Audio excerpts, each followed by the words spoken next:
మనమందరూ కూడా ఎటువంటి ధర్మంలో పుట్టాము అంటే సాక్షాత్ శివుడు తన యొక్క 5 ముఖాల నుండి 5 మంది ఆచార్యులను సృష్టి చేసి ఆ 5 మంది ఆచార్యులతో శివధర్మాన్ని శివ సిద్ధాంతాన్ని లోకంలో అందరికీ కూడా బోధించమని ఆదేశించి పంపినటువంటి 5 మంది ఆచార్యులతో స్థాపించబడినటువంటి ధర్మమే వీరశైవ ధర్మం. రంభాపురి, ఉజ్జయిని, కేదార, శ్రీశైల మరియు కాశీ అనేటటువంటి 5 పీఠముల ద్వారా 5 మంది జగద్గురువులు ఇప్పుడు కూడా పరంపరానుగతమైనటువంటి కార్యంలో ధర్మ ప్రసారాన్ని చేస్తూనే ఉన్నారు. మన భాగ్యం ఏమిటో అంటే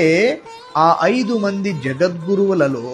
4 మంది జగద్గురువుల దర్శనమయ్యేటటువంటి మహా